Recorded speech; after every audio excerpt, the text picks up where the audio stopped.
Hello class, welcome to the last thermodynamics lecture, which is going to be on the concept of free energy, and this is often referred to as Gibbs free energy based on the scientists that originally discovered this concept and wrapped it into thermodynamics.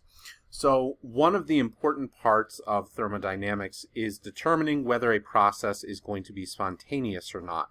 And that's why we led off with spontaneity as the first lecture. And then we related entropy and enthalpy back to spontaneity. However, you can still sometimes have trouble using just entropy to predict spontaneity.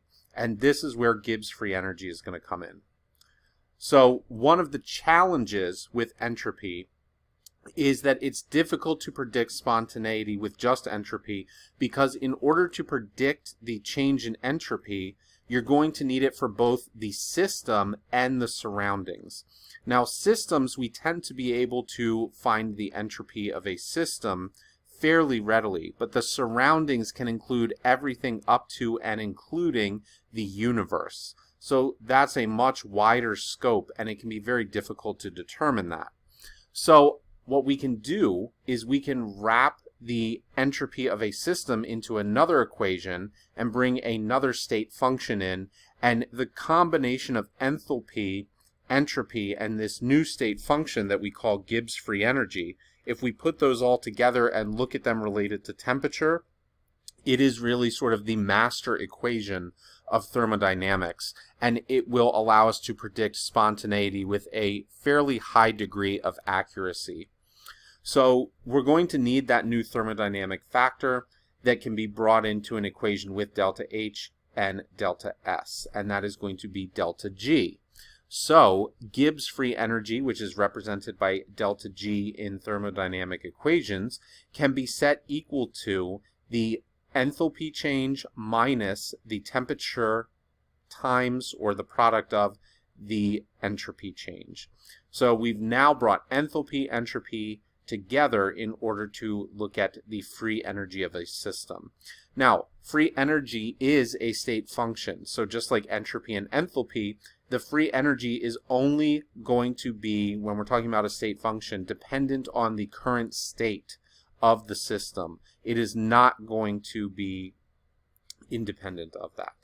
All right, so when we start looking at this, we can now pair Gibbs free energy and entropy with spontaneity. And we're going to put up a chart that you find in the OpenStax book in just a minute, and we'll start comparing them in relation to temperature. All right, but a general rule here. The equation that we saw on the previous page there is going to relate free energy to entropy, and it can be used to develop a relationship between delta G and delta S in comparison to spontaneity.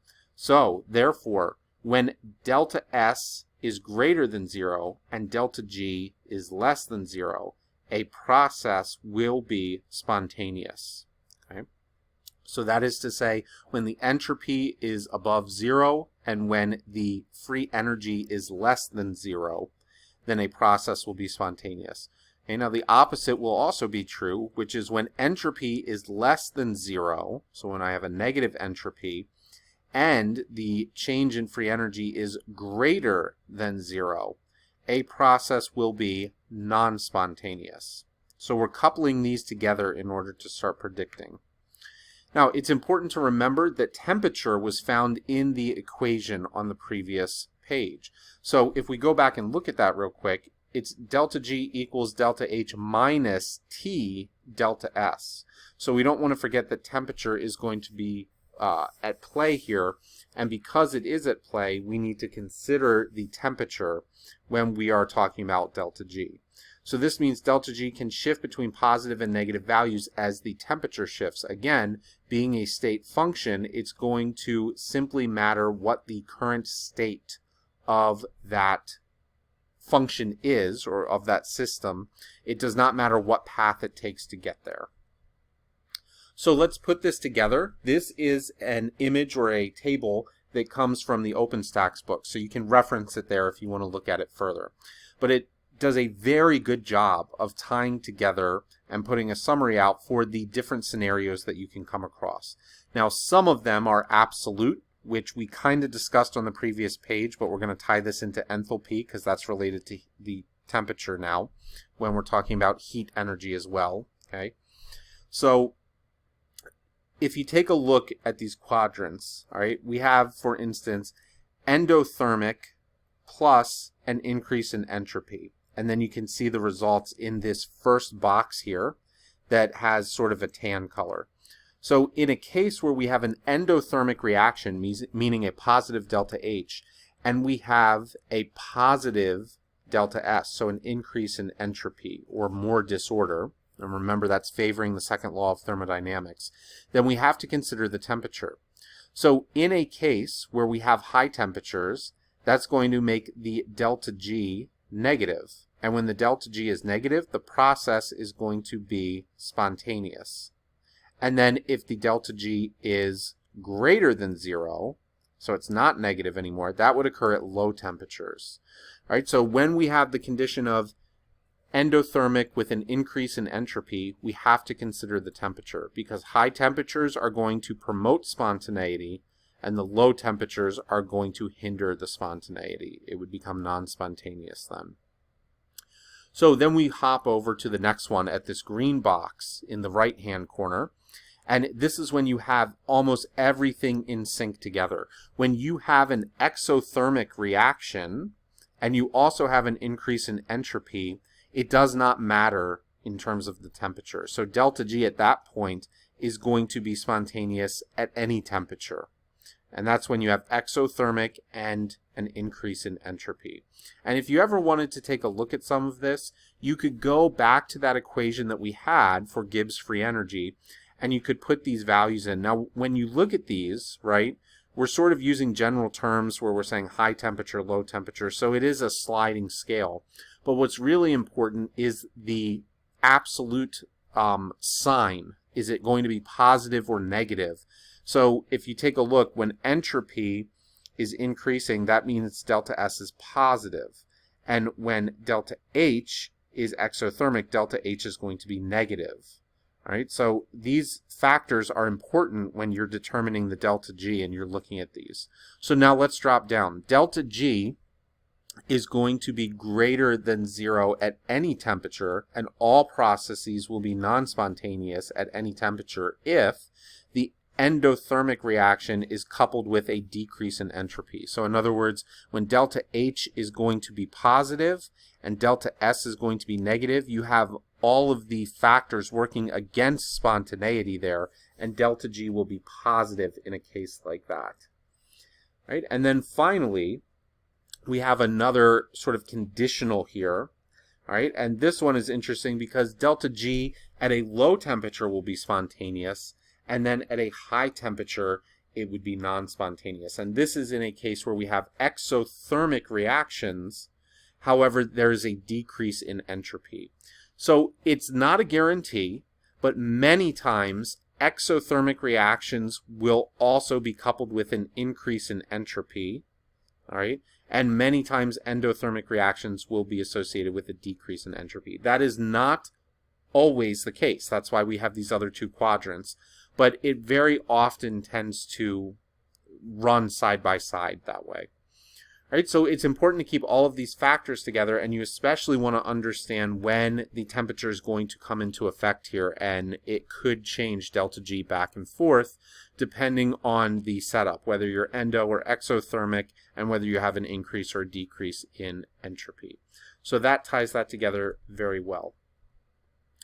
All right, now before we wrap up here, I'm not actually going to do any math solving in this lecture, but we will do some delta G math solving in class. So be prepared that we're going to take a look at that. Now the reason that I'm not actually going to do this in the lecture right here is that if you look at the previous video that came before this that involved the laws of thermodynamics, we did the entropy calculations where we took the product, the summation of the products of the entropy values, and we took the difference from the reactant summation for the entropy, and we found the delta S doing that. So there are two methods by which you can do this, so just follow me along here. You can use the traditional format where delta G equals delta H minus T delta S. But if you're going to do that, you need to solve for delta H. So we have to solve for our enthalpy using the product minus reactant standardization. Then we have to do the same thing for entropy. And then we have to do the actual equation itself to solve delta G. So you're still not done after that. So this is a lot of work, and it is very important that you understand this process. But I personally, unless it's a very simplistic equation, would not give an example like this on a test because it is so time consuming. Now, that being said, if I give you the delta H and the delta S, or I make you just calculate one of them, that's not as big a deal. But running through a larger equation where you're having to reference the enthalpy and the entropy and then plug it all in, if I did that, it would certainly be a multi-part problem where I would give you credit for the enthalpy and then for the entropy and then for the Gibbs free energy. So you'd get partial credit along the way. All right, but so to reference this for people that may still be lost here, the delta H, that's like the example that we worked through in class when we were reviewing the Chem 111 material in our Zoom class.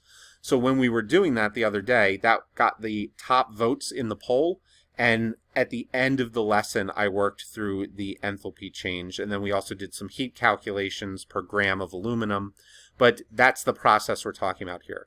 Now, the delta S for entropy, it's the same exact process. If you want to see an example of that, go back to the previous video that precedes this one. And then the last way that we can work with this, okay, so the other way of calculating delta G is to do delta G at a standard setting. And therefore, just like we can do delta H and delta S at a standard setting, if we have another state function and we can standardize it at a given temperature, then we can solve for delta G using the product and reactant value. Number two, the second path, is a much quicker way to find the delta G. Now, you have to have the tables available and you have to be able to find that data out. But that's going to allow you to just do one of these types of calculations instead of essentially three different calculations, two of which could potentially be very long. It's just potentially one very long calculation. But hopefully you can understand that it's going to allow you to find delta G at a quicker pace. We'll leave it at that. All right, so that is going to wrap up Gibbs Free Energy. Gibbs Free Energy is very important. It's going to come back when you start looking at organic chemistry, whether certain organic chemistry reactions are going to proceed or not. It helps us understand what's called transition states with free energy of reactants and products. So be expecting to see Gibbs Free Energy pop back up potentially later throughout 112, and then it can also certainly come back in organic chemistry and biochemistry for those of you that are going to be headed on there. But up next will be equilibrium, and we will be starting a new chapter with new mathematical techniques. So hopefully this ties everything together for thermodynamics. As always, if you have questions, you can bring them to class, you can email me, or you can even leave a comment on the YouTube channel and I can come and attend to it at some point since you're already right here. So I hope everybody has a fantastic evening and continue your studying. If you have any questions, let me know, and I will see you all for the equilibrium chapters, and that will be starting next week. Take care.